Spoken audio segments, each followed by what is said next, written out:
He vuelto.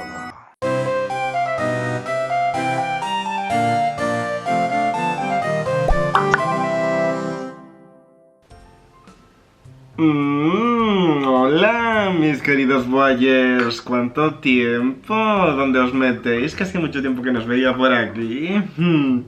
Bueno, es cierto que he sido yo el que ha estado ausente durante este año. Un año, ¿me explica? Parece que me dice el canal para nada, pero en realidad sí que es cierto que a partir de ahora prometo ser más consecuente con lo que hago y mucho más asiduo al canal. Voy a subir más contenido porque ahora mismo estoy como más motivado, estoy como con energía renovada. ¿Qué coño quieren ahora? Estoy grabando. ¡Ay, Dimas! Me pillas grabando. ¿Puedes mandar algún audio raro para que quede para la posteridad en el canal? What? Bueno, esto tiene su explicación de por qué he estado tan ausente durante todo este año. Y es porque he estado en la universidad. O sea, he estado muy ocupado con la universidad. No con lo del tema del coronavirus, que estamos hartos de escuchar y escuchar y escuchar a los medios hablar sobre el tema. La crisis económica, la crisis social, el tema de lavarse las manos, el tema de no salir de casa, el tema del toque de queda, el tema de no sé qué. No, nada de eso. Además estoy muy orgulloso de tener un sistema inmunológico bastante resistente. El caso es la universidad. ¿Por qué? Porque yo he estado haciendo el máster de Cultura Audiovisual y Literaria, que lamentablemente la especialidad de audiovisuales la han quitado. Es que eso, o sea, soy el último superviviente que queda de esa especialidad sin haber acabado. Maravilla. En fin. Ay, además, también he estado haciendo el máster de formación del profesorado. Sí, Jonai es muy masoca y se ha metido en 2 másteres al mismo tiempo sin haber acabado uno. Increíble. Pero bueno, tenían que hacerlo, sí o sí tenían que hacerlo, porque ese máster es uno de los más exitosos de la universidad. Es como si me hubiese tocado un billete dorado de Willy Wonka, y si no lo aceptaba, pues era tonto. Entonces tenía que aceptarlo sí o sí. ¿Qué pasa? Que ese máster es así de exitoso porque es habilitante. Es decir, lo necesitas para poder trabajar de profesor. Por lo tanto, la gente lo hace sí o sí. Eso no quiere decir para nada que sea equivalente a la calidad que ofrece ese máster, porque en realidad no es directamente proporcional. No, el máster está muy mal organizado, muy mal. Lo he pasado fatal y por lo tanto eso se ha visto reflejado en mi motivación y en mis ideas y en mis ganas de ponerme a grabar vídeos para YouTube. Entonces al final dije, mira, no, para ofrecer un contenido caca a la gente y tal, a pesar de que tengo muy pocos suscriptores, pero bueno, el caso de que tengo suscriptores y por lo tanto a esa pequeña comunidad que hemos formado, pues como que me veo obligado a darle contenido que yo considere de calidad, o al menos que tenga un cierto bagaje de investigación detrás, que haya una cierta consistencia de lo que estoy diciendo. Y si yo mismo no me siento satisfecho o listo para poder crear ese tipo de contenido, pues prefiero no hacerlo. Así que yo he decidido cerrar las puertas de mi canal y abrirlas cuando realmente yo me sintiese preparado. Y ese momento, queridos, ha llegado. Aquí estoy yo. Y bueno, después de haber dado esta retahíla de explicaciones, que no sé por qué coño las he dado, pero las he dado, o sea, estoy aquí por algo. Vamos a hablar de una película que llevaba esperando muchísimo tiempo y que por fin he tenido el placer de verla, y es The Lodge. Esta película ha dado mucho de qué hablar en 2019 en el Festival de Sundance, que es uno de los festivales más importantes de cine independiente. Y hay que destacar a 2 de sus actores. Por un lado está Jaden Martell, que lo podemos conocer gracias a su papel de It como Bill. O sea, uno de los protas más importantes, al que se le muere el hermanito Georgie. Y por otro lado tenemos a Riley Cook o da igual, lo pondré por aquí debajo porque no sé pronunciarlo, que es la protagonista por excelencia, porque Jaeden Martell, digamos que es un personaje protagónico, pero depende directamente de Riley. La película nos cuenta la historia de dos niños que han tenido que pasar por un momento muy traumático, familiarmente hablando, y se ven obligados a pasar las navidades con su padre y su nueva novia, los cuales tienen planes de casarse el siguiente septiembre. ¿Qué pasa? Que una vez llegan a una cabaña donde van a pasar las navidades, supuestamente los cuatro juntos y tal, el padre tiene que irse a trabajar por motivo de fuerza mayor y los niños se quedan a solas a cargo de Grace, que es la novia del padre, ¿no?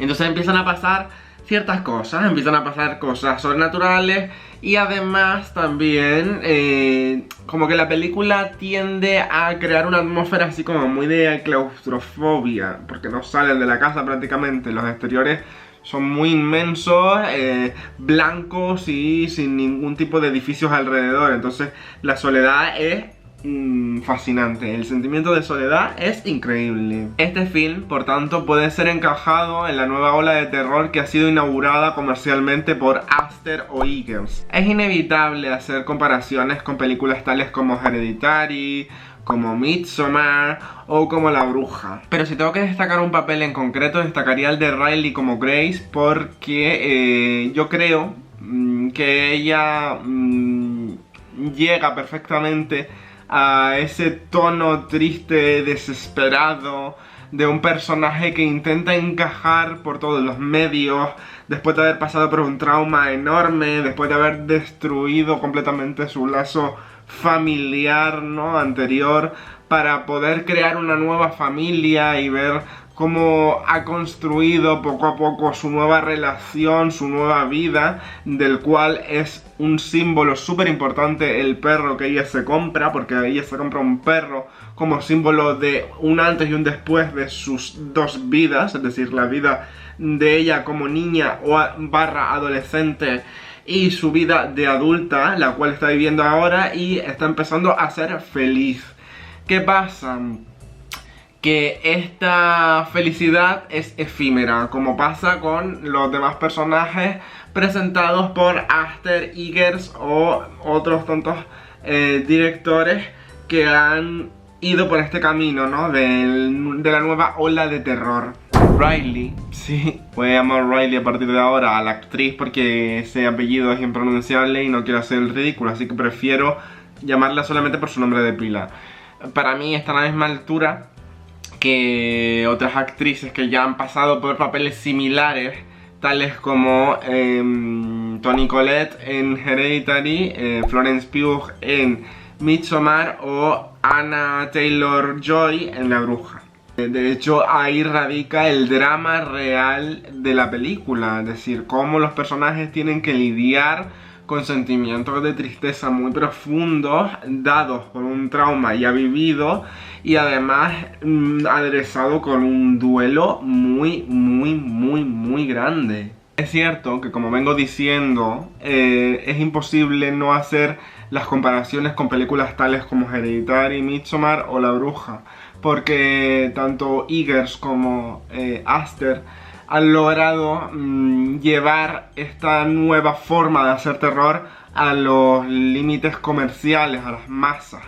Pero también hay que tener en cuenta que estos dos directores, porque han sido dos directores los que codirigen esta película, que es The Lodge, que son Veronica Franz y Severin Fiola, ya habían dirigido un film mucho antes de que La Bruja llegase. Es decir, La Bruja llegó a finales de 2015 y esta película que voy a decir ahora, es decir, Buenas noches mamá o Good Night Mami, fue rodada y presentada en 2014 por estos dos directores.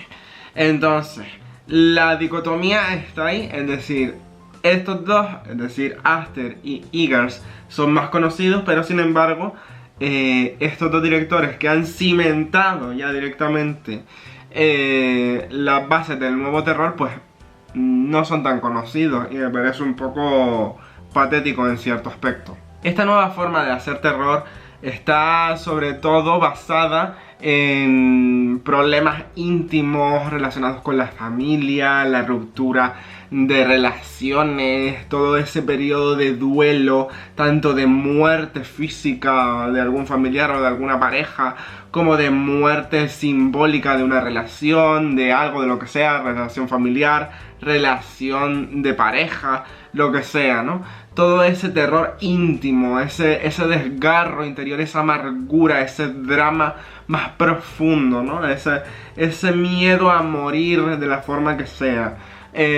También de la creación de atmósferas, de unas creaciones de atmósferas pesadas, atmósferas que te comes la cabeza, unas atmósferas muy oscuras y muy amargas. También se caracteriza por el hecho del uso de elementos sobrenaturales mezclados con elementos cotidianos, elementos intimistas, todo ahí mezclado de una manera que empatizas muy bien con los personajes. Esos personajes que son tan vulnerables, tan amargados, tan solitarios, tan aislados del mundo, pero sin embargo son tan comprensibles por uno mismo. Uno puede mirarlos y decir, lo entiendo, yo he pasado por momentos similares. El culmen de esta nueva forma de hacer terror es que realmente conecta con el espectador de un modo muy primigenio. El espectador se sienta en la butaca y lo pasa mal, no por el uso de screamers o jumpscares, que se usan mucho en el cine comercial. No. Esto erradica completamente esto y lo usa de manera específica en momentos concretos y se preocupa más por crear estas atmósferas. ¿Qué pasa? Que estas atmósferas son mucho más efectivas porque lo que hace es hacer sentir incómodo al espectador, porque conecta con el espectador desde un punto de vista mucho más terrorífico, que es el hecho de abrirse, el hecho de que el espectador se sienta vulnerable ante la pantalla, de esto lo he sentido yo, conecta con cosas propias, con experiencias específicas suyas, y eso hace que la película sea muy, pero que muy efectiva. Este film también es característico por las grandes referencias religiosas que tiene. La película está repleta de cruces, por ejemplo. Hay cruces por todas partes. Una crítica específicamente a la religión, referencias en palabras, ese miedo intrínseco de no poder ir al cielo si te suicidas. Un montón de cosas así interesantes que a su vez puede resultar muy contraproducente, porque la película critica a su vez la religión a través de llamarle indirectamente secta, porque lo compara con eso. La película maneja cosas muy delicadas, tales como la muerte, la religión, la soledad, la inmensidad, porque también tenemos que tener en cuenta que el ser humano es una mierda, es así de chiquitito. Entonces, claro, como utiliza grandes planos generales súper abiertos en inmensidades súper blancas, porque recordamos que estamos en Navidad y está súper nevado y está casi todo cubierto de nieve, un lago enorme, y ves todo eso súper grande sin ningún tipo de edificio alrededor, pues obviamente eso es sobrecogedor. Ya la propia atmósfera te está diciendo, cuidado, que aquí va a pasar algo. También juega mucho con la dicotomía de si realmente lo que está pasando es sobrenatural o si es real, y si es real quién está detrás de todo esto, si es sobrenatural tiene que ver con un fantasma de una persona que muere al principio de la película, si es sobrenatural tiene que ver también con alguien relacionado con la secta que tiene que ver con el pasado de la protagonista, es decir, de Grace, tal. No sé, la película es como muy confusa, pero al mismo tiempo es muy buena en cuanto a deleite visual y deleite de montaje. La película, digamos que está montada muy bien para dosificar la información de modo que tú te introduzcas en la película, que te metas de forma visceral y vivas la película al máximo. Si hay algo malo que tengo que decir de esta película es que el final me parece un poco cutre para justificar toda la atmósfera tan bien construida que tiene la película alrededor de todo lo que dura el metraje.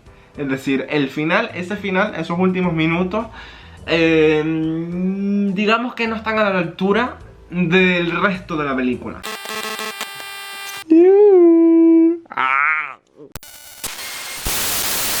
Hola otra vez. Como podéis ver por el cambio de luz, se me acabó la batería y a la señorita de la cámara se le antojó apagarse, porque obviamente sin batería no puede seguir existiendo. Bueno, existir sí, pero no puede seguir trabajando.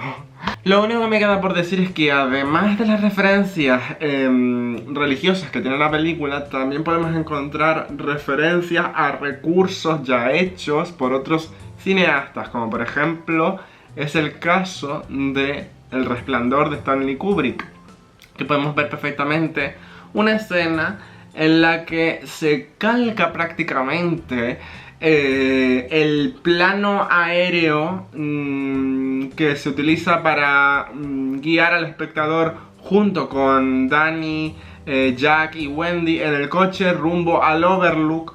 Pues lo mismo hacen en esta película rumbo a la cabaña de las montañas, porque obviamente como es en las montañas y el Overlook también, pues plot twist, referencia clara, blanco y en botella. Además de esto, también podemos encontrar citas directas. ¿Qué es una cita directa? Pues el hecho de que el propio director ponga una escena o una secuencia de alguna película directamente en la película. Es decir, los personajes están viendo una película dentro de la película. Y en ese caso podemos encontrar pues La Cosa de 1982, que la están viendo en la cabaña los niños con Grace. Y obviamente pues ese rollo de el terror de los años 80, finales de los 70, con ese rollo así como muy misterioso y mental, pues obviamente como todo eso bebe de ahí, porque nada se ha inventado, nada es nuevo actualmente, todo es reciclaje, de reciclaje, de reciclaje. Lo importante no es lo que crees, sino cómo hagas o cómo interpretes tú la información que recoges de algún sitio. Entonces, como eso es lo importante, los directores cogen un totum revolutum de todo lo que ya está creado y lo interpretan a su manera, cosa que da un producto completamente nuevo, como es en este caso la película esta o las películas creadas por Ari Aster o Eggers. Y bueno, solamente me queda decir, como a modo de resumen, me queda decir que por favor apoyen este tipo de cine. Que estoy harto de decir que este tipo de cine hay que apoyarlo porque son directores que realmente apuestan por un cine más arriesgado. No se conformen con las masas, no se conformen con el cine comercial, apuesten por el cine independiente, porque ese es el cine que realmente refleja realmente partes humanas, por así decirlo, porque sí, el cine comercial también lo hace, pero de manera muy superficial. Tengo que hacer un vídeo sobre, por ejemplo, la visión del Joker de la sociedad. Es decir, porque yo tengo sentimientos encontrados con eso, así que ya haré algún vídeo más adelante.